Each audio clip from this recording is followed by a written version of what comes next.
Olá, boa noite. Meu nome é Marco Antônio Werneck. Fiquei responsável em falar um pouco se deixar que a autoridade decida se a quantidade de droga apreendida configura tráfico ou uso, sem que haja uma tabela fixada sobre as quantidades mínimas para cada um desses crimes, viola o direito de defesa ou não. Então, o direito de defesa, primeiramente, é um princípio que estabelece que todos têm o direito a uma defesa de qualidade. As observâncias do princípio que pressupõem da inocência ao pleno acesso à justiça, a um processo justo e ao cumprimento da pena de forma digna. Então, como a lei não prevê uma tabela de quantidade específica que vai diferenciar o traficante do usuário, fica em mão dos agentes públicos, no caso a polícia que fez a prisão em flagrante em determinada ocasião. Seria então, nesse momento da prisão, que a gente vê a necessidade de uma ferramenta para colocar a diferença entre o traficante e o usuário. Por exemplo, uma tabela de quantidades mínimas por pessoa, as circunstâncias em que o indivíduo foi apreendido como local de recorrente, se é um local de recorrente atividade criminosa. São vários requisitos, mas a lei ela não deixa claro, ela não tem uma tabela que vai mostrar, ou seja, fica na mão dos agentes, dos policiais, ao efetuar a prisão, se decidir se tal indivíduo é traficante ou usuário. Ou seja, a gente precisa de uma reforma na lei que consiga colocar uma tabela em que mostre as quantidades mínimas permitidas para o usuário e, a partir de certa quantidade, já configuraria o tráfico de drogas. Assim, a gente teria uma diminuição na forma em que as prisões são injustas, onde o usuário é confundido com o traficante, onde o traficante muitas vezes se passa como usuário, entendeu? E a gente precisa de uma reforma. Agora eu vou passar a palavra para o próximo colega, que ele vai falar um pouco mais sobre a questão das leis das drogas, se ela realmente é falha, como a gente vê na questão das autoridades, elas não têm um preparo correto, ou seja, a gente vê que há uma lacuna a ser preenchida em requisito à lei. Ela é uma lei falha, está em aberto, que a gente precisa saná-la. Com isso eu passo a palavra para o próximo colega para a gente dar sequência ao trabalho. Boa noite.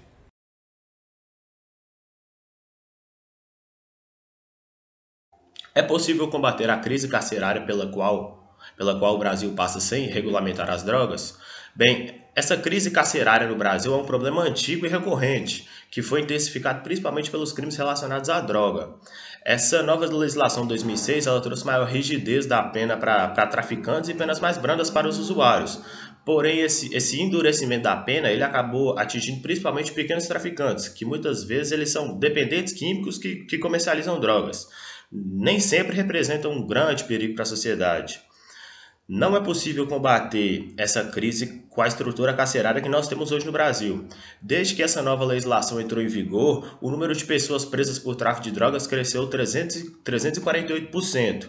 64% das mulheres e 25% dos homens presos hoje no Brasil respondem por crimes relacionados à droga. Antes dessa lei, a porcentagem de mulheres presas por esses crimes era de 24,7% e de homens apenas 10,3%. Esse é um claro sinal de que essas leis precisam de uma nova reforma.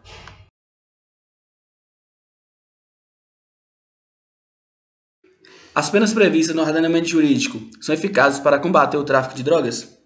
As penas são rigorosas, mas não eficazes.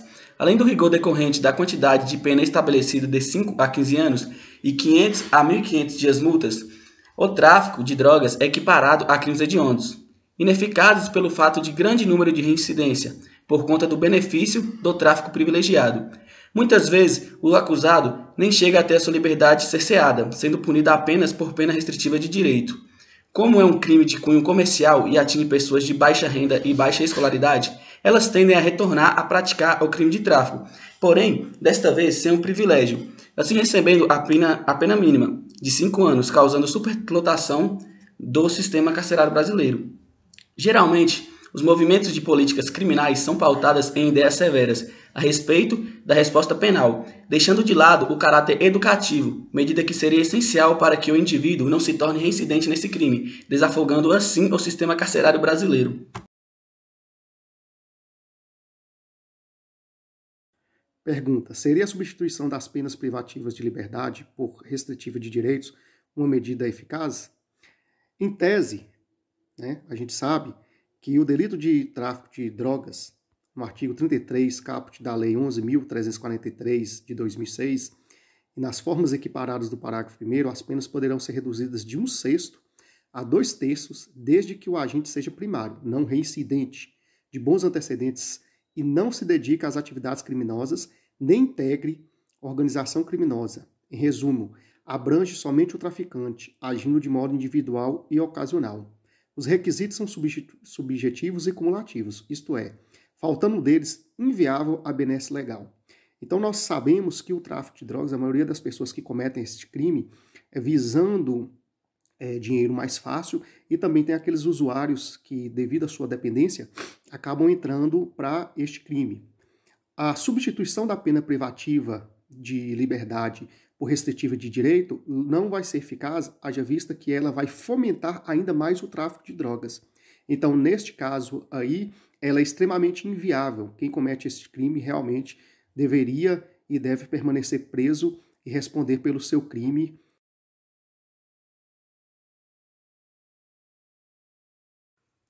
A redução de pena a réu primário em condenação por tráfico de entorpecentes favorece a impunidade? Não. Por quê?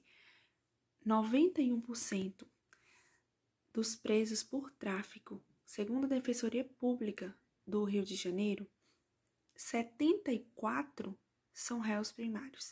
Então, a gente pode tirar aí menos de 20% que não são. 74 deles são réus primários. Então, após a condenação, eles não retornam mais a cometer o mesmo delito. Então, não facilita, não favorece a impunidade.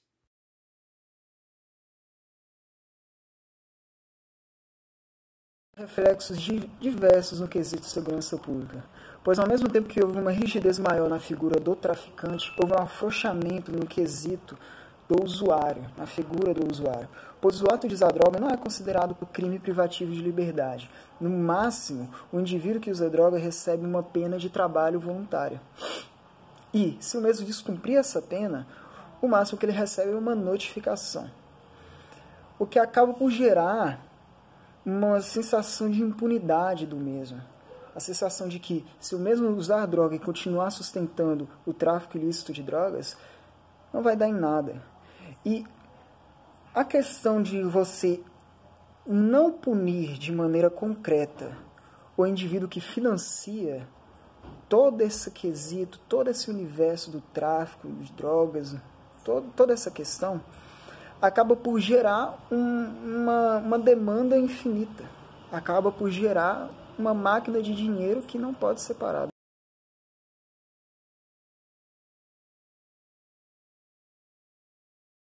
Pessoal, eu vou falar para vocês hoje sobre um pouco da pena de multa. A pena de multa no Brasil hoje, na maioria das vezes, são pagas por dinheiro ilícito. Então, é um crime cometido que se enquadra ali na lei de contravenção, de crime de contravenção. É um tipo de crime de menos peculiaridade. Então, por muitas das vezes as autoridades não se preocupam em